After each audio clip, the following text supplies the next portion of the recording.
11th and 12th arts classes में उपस्थित guardian स्वरूप बैजनाथ बाबू, हमारे मित्र कुमार सौरभ जी और सत्यम सर, और यहाँ उपस्थित 11th and 12th arts classes के 12th क्लास जो 2022 में परीक्षा देने जा रहे हैं, वो सभी छात्र छात्रा हैं। जैसा कि आप जान रहे हैं कि आप लोगों का 1 फरवरी 2022 से इंटर का परीक्षा होने जा रही है। ये परीक्षा हर वर्ष की भांति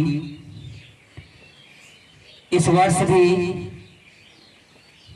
ये महाविपत्ति के समय में भी आपको ससमय हो रही है। मुझे सिर्फ दुख इस बात की रही जो जब आप लोगों का परीक्षा 1 वर्ष बचा था तो विपत्ति की समय आप लोगों के सामने आई थी। हम जब बैच आप लोगों का प्रारंभ किए थे तो भी आप लोगों के बीच कहा करते थे कि हम लोगों की पढ़ने की जो समय सीमा होती है उस समय सीमा पर आप ध्यान ना दें। आप देखें कि हमें कम समय में बेहतर तैयारी कैसे हो जाए। याद रखिएगा जरा सा कि जब आप जनवरी माह में हमारे यहाँ आए थे तो हम कहा करते थे कि जून महीने तक पढ़ने का समय विशेष रूप से होता है, क्योंकि जून के बाद कभी प्राकृतिक आपदा यानी कभी बाढ़, कभी तेज वर्षाएं, कभी ठंड, कभी आपको तेज गर्मी, और कभी हमारा बहुत सारी ऐसी पर्व है जो हमारी पढ़ाई में बार बार बाधाएं बनती चली आती है। लेकिन मार्च अप्रैल तक हम लोग पढ़ पाए थे। 2021 में हम पढ़ा पाए थे आपको कि कोरोना नामक विपत्ति पुनः आ गई थी हमारे इस पढ़ाई रूपी बाधा बनकर के, पढ़ाई में मुख्य बाधा बनकर के। लेकिन कुछ समय वो बाधा रहा, फिर उस बाधाओं का सामना करने के लिए हमने नया स्वरूप दिया और आप भी उस स्वरूप पे काम किए। फिर उस बाधा से हम लोग निपटते हुए पढ़ाई आपकी जारी रखे हम।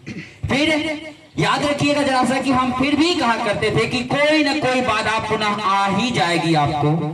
ऐसा नहीं कि हमारी सोच थी कि आपकी पढ़ाई डिस्टर्ब हो जाए, हमारी सोच थी कि आप ही के इंटर के एग्जाम के समय में ऐसी विपत्ति आए।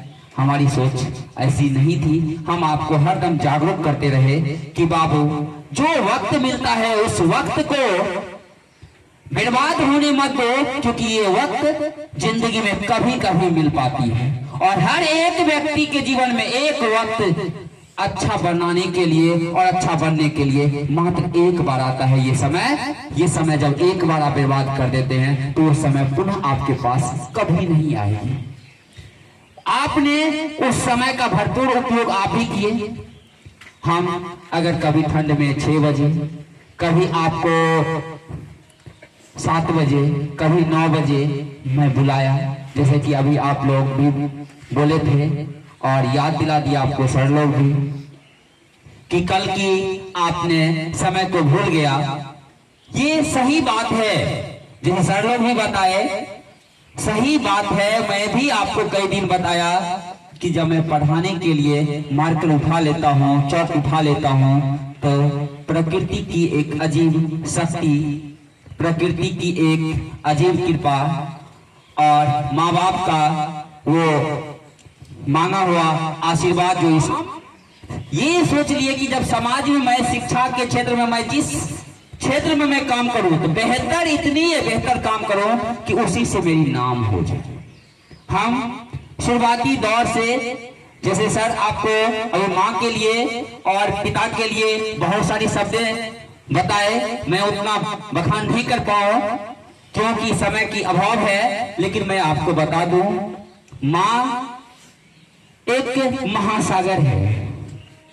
माँ की तुलना आप सिर्फ धरती माँ से करते हैं, बाद माँ की आप माँ की तुलना किसी से नहीं कर सकते, क्योंकि माँ हम लोगों के हर एक दुख दर्द में आपको अभी सर एक कहानी बताए कि जिस कहानी में सर ने ये कह बैठे कि माँ को भिखारी कह दिया गया, फिर भी माँ ने आशीर्वाद दिया अपने बच्चों को और जाके फांसी लगा के मर गई। लेकिन मरने से पहले यानी वो आशीर्वाद दे करके गई कि तुम फिर भी खुश रहना बेटा, तुमने हमें भिखारी कह बैठा, हमने तुम्हारे लिए इतना कुछ किया, लेकिन फिर भी तुमने हमें भिखारी कह दिया। और वो अपने एक पत्र में भी लिख करके आत्महत्या कर ली थी। ये सही बात है। हमारी माँ वो महासागर है, जिस महासागर की तुलना आप किसी नदी से नहीं कर सकते हैं। यानी अन्य चीज नदी है, महासागर और नदी में अंतर है, ये आप लोग अच्छी तरह जानते हैं। माँ जब से आपको अपने गर्भ में महसूस की, 9 महीने ज्यादा प्यार की सबों से जब से माँ महसूस की थी आपको, तब से वो आपको सिर्फ अच्छाई की मंजिल पर देखना चाहती थी कि हम जो नहीं कर पाए। जैसे एक बच्ची ने कहा, हमारी माँ चाहती है कि हम अच्छे नंबरों से पास।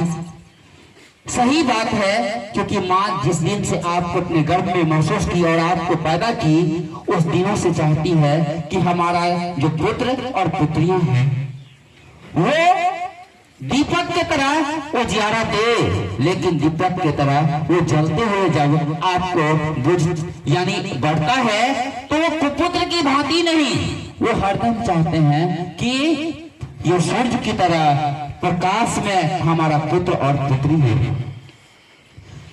माता पिता का स्थान जो आपके जीवन में है, क्योंकि माँ आपकी प्राथमिक यानी पहली शिक्षिका होती है, जो आपको शिक्षा के साथ साथ, जो सर बोले आपको शिक्षा सिर्फ ये किताबी कुछ नहीं है, माँ वो शिक्षा देती है जो पूरे जीवन आपको एक आधार बना देती है, आपको हर जगह अपना प्रकाश में उजाला देने के लिए एक आधार कायम कर देती है।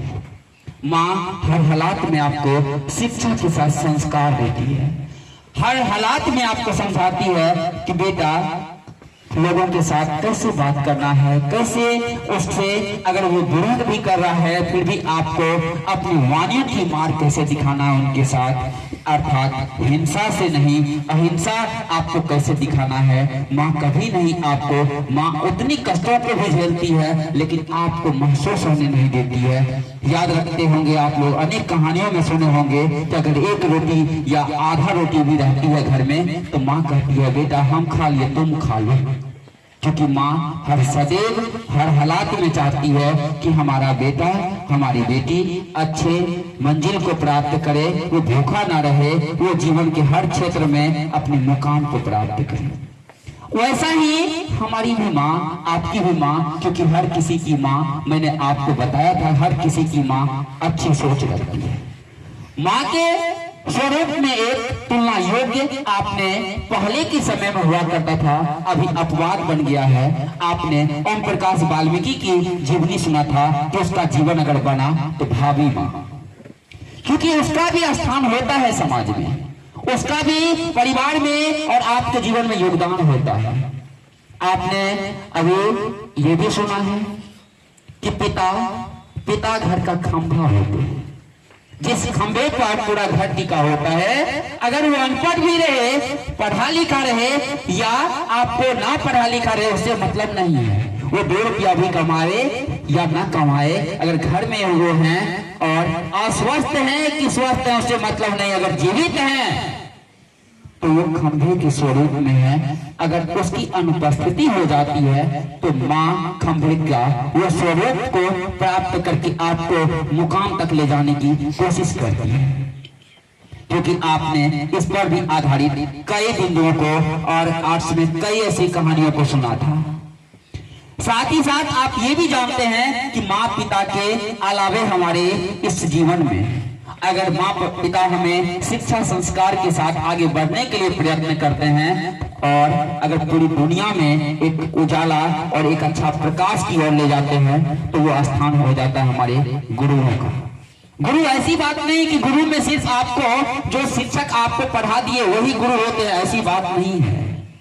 हर एक कदम पर एक अच्छी दिशा दिखाने वाले हर वो एक आपके लिए आदरणीय है, वो भी आपके लिए गुरु समान है। क्योंकि जगह जगह पर आपको एक अच्छी शिक्षा देते हैं। हम आपको अभी सौरभ सर भी बोले कि अभिभावक स्वरूप हैं, गार्जियन स्वरूप हैं, बिना सर हम इस सर से पढ़े नहीं हैं, लेकिन वो ज्ञान सीखे हैं। हर एक आपको मार के सर एक अच्छी दिशा देते हैं कि मैं ऐसे करने से, क्योंकि अपनी अनुभव व्यक्त करते हैं, हर जगह अपनी अनुभव को व्यक्त करते हुए एक अच्छी दिशा। हर आज 10 साल से हम सर से जुड़े हुए हैं, हर वक्त अच्छाई की हम लोग वार्तालाप करते हैं। सर आज ऐसा हो गया, सर वैसा हो गया, फिर सर वही बात जो आप लोगों के बीच अभी बोले भी कि सिर्फ महज तुम गुड़ दो, अर्थात जिसको आप चीनी कहते हैं, जिसको आप शक्कर कहते हैं, तो शक्कर का मतलब ये सिर्फ शक्कर खाने वाली शक्कर या चीनी नहीं, वो शिक्षा स्वरूपी ज्ञान दो, शिक्षा स्वरूपी संस्कार दो, जिसकी की खोज अच्छे लोग करते हैं। आपके घरों में भी माता पिता है। जैसे कुछ बच्ची बोलेगी सर हम आपका नाम 8वां क्लास से जानते थे, कुछ बच्ची कह बैठे कि हम बहुत दिनों से जानते थे कि हमारे यानी हमारे घरों में आपके बारे में चर्चा हुआ, कोई बोले कि हम दूसरी जगह पढ़ते थे, तो कभी कोई, बहुत सारी ऐसी बातें हैं। आप इसी को मानते हैं गुड़, इसी को मानते हैं शक्कर, जो आपको यानी एक चींटी को अपनी ओर आकर्षित कर लेता है, वही तो है गुड़। और उसी प्रकार से शिक्षा और संस्कार एक बच्चे को, एक छात्र को, एक छात्रा को और एक माता पिता जो उस बच्चे को एक कामयाबी की राह दिखाना चाहते हैं, उसको आकर्षित करने का क्षमता रखता है। वही तो चीनी है, वही तो गुड़ है। वही बात आपको सर हम लोगों को हर एक मर्द बताते हैं, तो वही तो गुरु के समान है। आप कभी आपके भाई स्वरूप में, जैसे कुछ बच्ची ने कहा कि बेइज्जती की बात कक्षा कक्ष के लोग करके, तो याद रखिएगा कि हम लोग भी आज भी कोरोना काल बार बार आता है, बार बार ये चुनौतियां देता है। हम या सौरभ सर या आपको कोई भी शिक्षक इस कोरोना काल में भी हम लोग हताश नहीं हुए, घबराए नहीं हैं।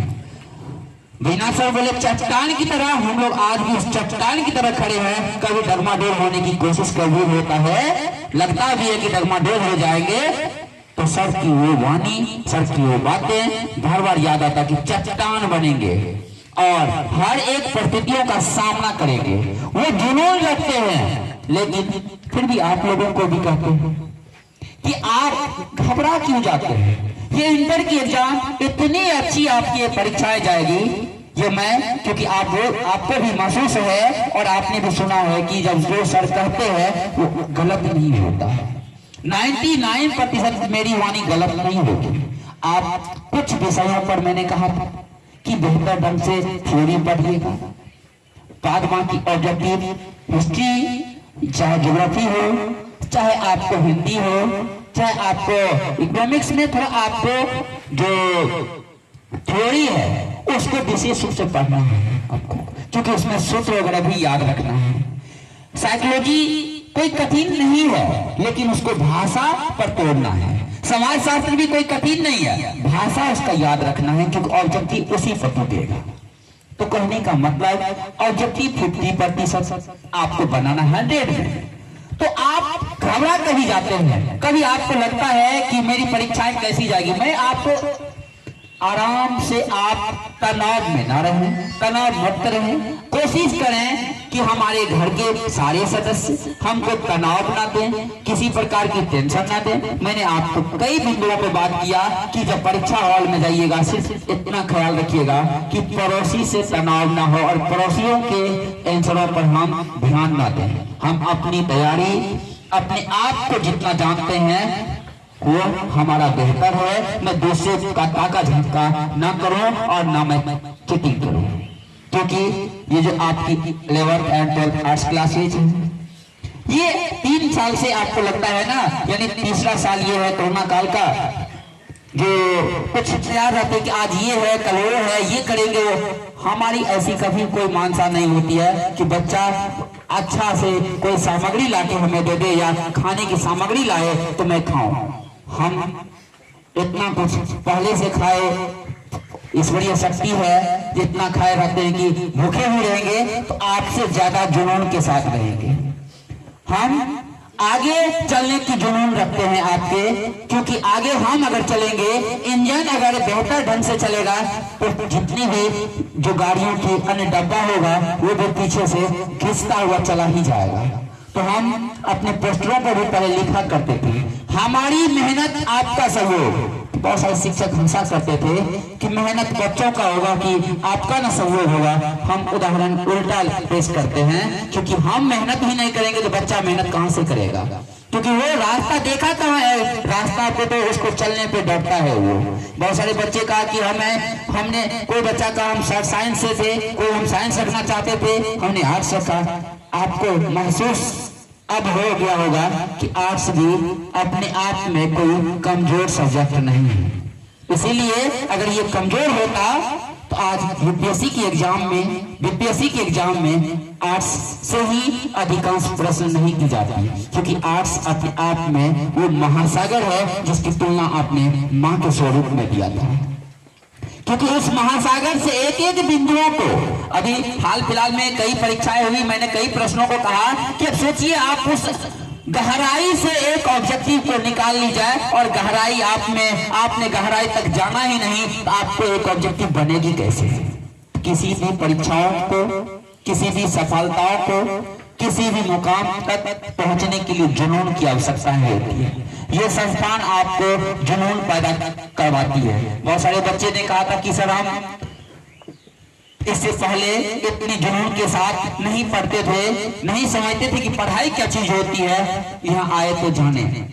देखिए हमारी ये वाणी कड़क है, हमारी ये वाणी नॉर्मलता नहीं है हमें, क्योंकि हमारी सोच कभी ऐसी नहीं है कि मैं आपका पैसा ले लूं और आपके जीवन को मैं बर्बाद कर दूं।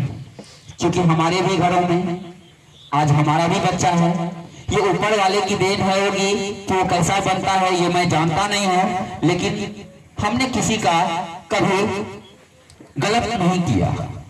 हमने सदैव चाहा कि आज ये बच्चे हमारे बच्चे हैं, हमारे छोटे भाई हैं, हमारी छोटी बहन है।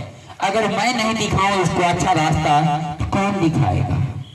कभी बरसात हो, कभी ठंड हो, कभी गर्मी हो, लेकिन हमने बच्चों के घरों तक जाने की कोशिश किया। किसी बच्चों के यहाँ अगर 5 मिनट बैठूं तो वो हमें कोई अन्य सामग्री से बात ना करे, हमसे 4 प्रश्न अगर वो हमसे पूछता है तो दिल को तसल्ली ये बात की मिलती है कि ये बच्चा तब पूछा होगा ये प्रश्न को, इसका मतलब ये बच्चा इन 4 प्रश्नों के बारे में सोचा अवश्य होगा, ये 4 टॉपिक को अवश्य पढ़ा होगा, तब ना इसको कमी मिली।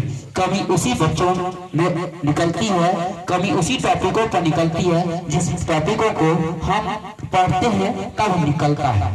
ऐसा नहीं कि आपको हर एक टॉपिक पर निकल जाएगा।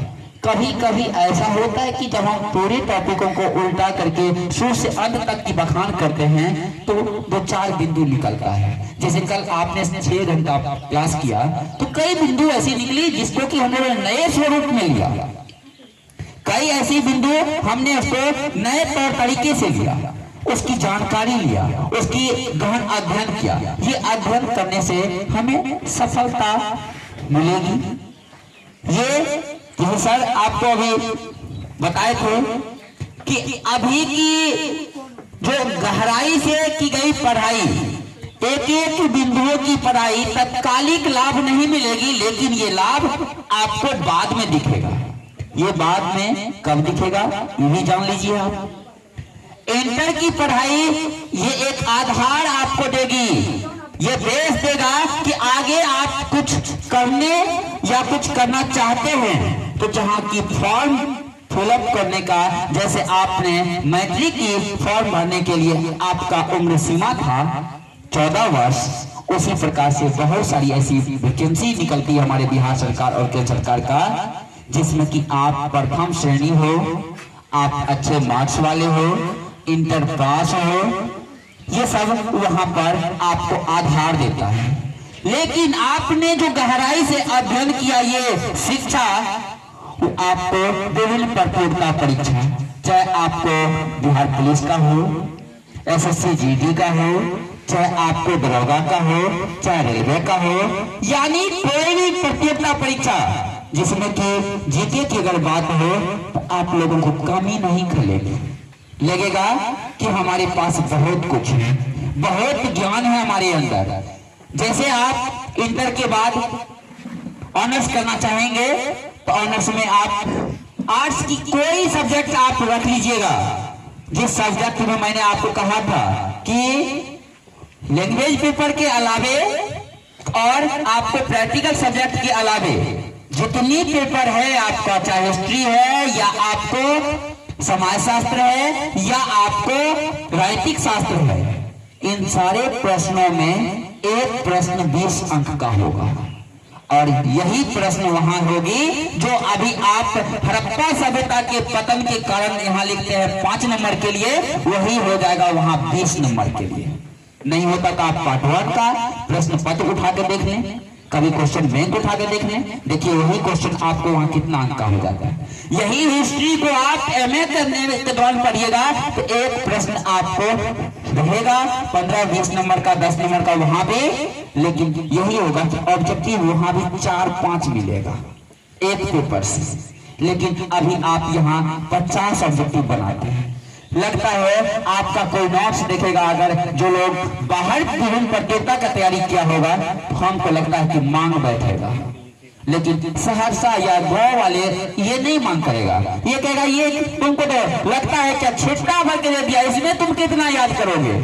ये वो लोग कहेगा क्योंकि जिन लोगों को पढ़ाई से मतलब नहीं है, जिन लोगों को अपनी यानी मंजिल से मतलब नहीं है। अगर आपको अपनी मंजिल प्राप्त करना है, आपको आगे कुछ करके दिखाना है अपने माँ बाप के लिए और अपने लिए, ये नहीं कि आपको आर्ट्स क्लासेज के लिए कुछ करते हैं, आप महसर के लिए कुछ करते हैं, हमारे लिए अगर कुछ करना चाहते हैं तो आप दो हमारी ऐसी बातों पर निश्चित चलेंगे।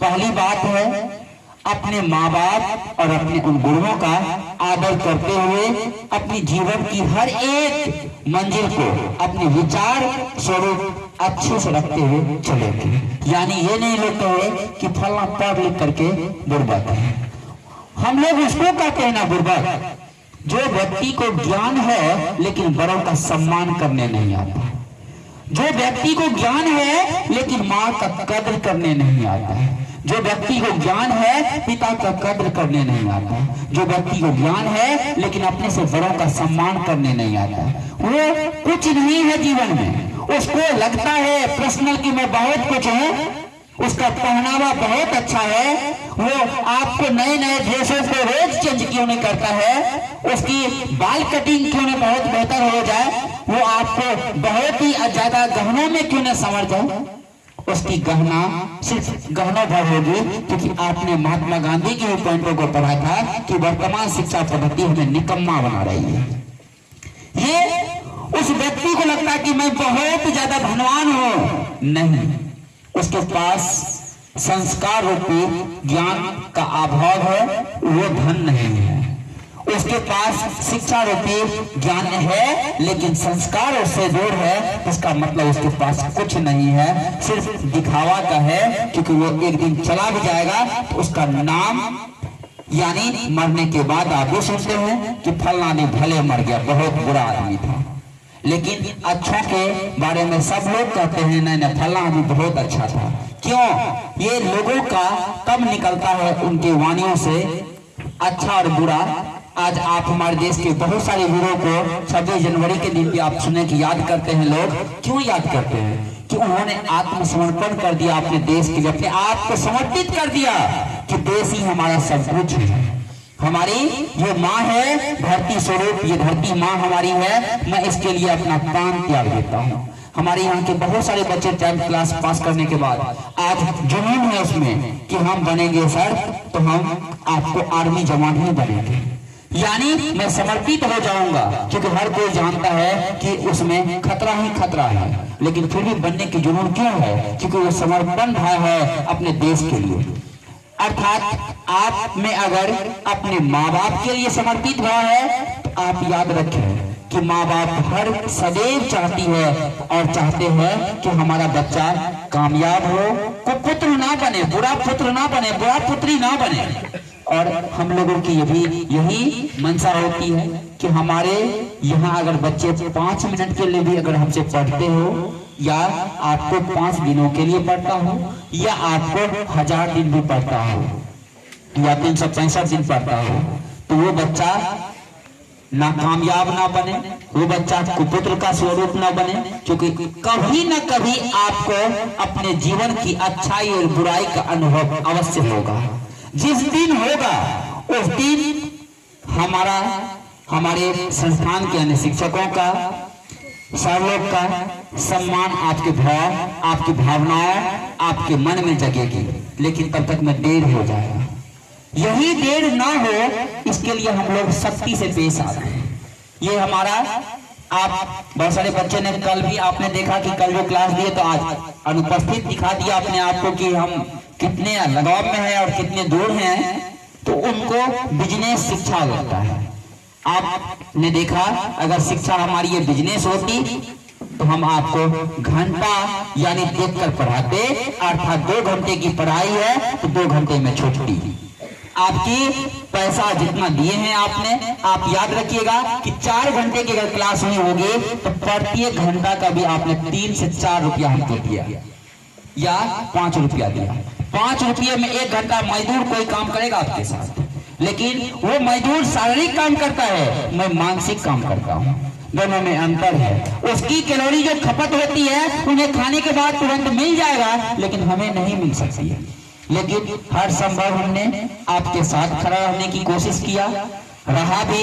अगर कभी आपको लगे कि सर नहीं रहे हमारे साथ, तो हमने आपको मौका भी दिया था बोलने का कि कभी आपको अनदेखा हमने किया तो बोलते आप। कल भी मैंने आपको ये बात कहा था कि हमारी कभी सोच ऐसी नहीं है कि मैं आपके जीवन से अनदेखा कर दूं।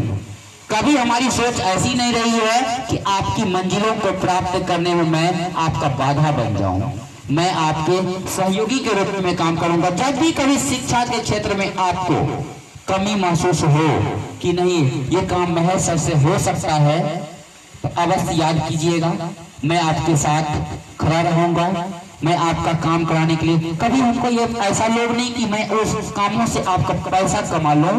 अगर ये मैं करता तो आज लाखों रुपया हमारे पास होता, क्योंकि मैं जब से इंटर वाले को मैं पढ़ा रहा हूँ तो इंटर वाले हमारे पास ढेर बच्चे हैं, और फिर भी होता था मैं वो भी करा करके पैसा कमा सकता था, लेकिन मैं गलत पैसा कमाना कभी नहीं चाहा, क्योंकि मेरा सोच है कि वो चंद घंटों की पैसा है, वो चंद मिनटों में खत्म हो जाएगी, वो चंद आपको रोज का है। लेकिन अगर आपका सही दिशा, आपके लिए सही काम और आपको सही दिशा में दिखा दो, तो वो पैसा आपसे मैं मांग लूं तो आप हमें दे देंगे। ऐसे भी जब जरूरत हमें पड़े, हमने कई बैच में ऐसा लिया भी था, जब हमें जरूरत पड़ती थी तो हम बच्चों से ही लेकर अपना काम करते थे, फिर हम दे देते थे। ऐसा हमने कई बैचों में किया था। लेकिन आप ये देखें कि वो शिक्षा, वो पैसा चंद मिनटों का होगा।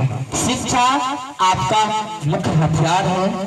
शिक्षा के साथ संस्कार प्राप्त करके शिक्षा प्राप्त करें, और 1 तारीख से जो आपकी परीक्षा है, आप घरे शांति के साथ कक्ष में जब जाएंगे आप, तो आप वहाँ के जो शिक्षक होंगे उन शिक्षकों से अच्छी वार्तालाप में, ऐसा नहीं कि उनके, मैंने कहा था कि बहुत सारे शिक्षक ऐसे भी होते हैं जो आपको डिस्टर्ब करेंगे, वो वाणी में आपको यानी बातचीत में लगाएंगे, आप उनसे भी बचेंगे, उनसे अभद्र भाषा भी प्रयोग नहीं करेंगे, और शांतिपूर्वक अपनी परीक्षा देकर निकलेंगे।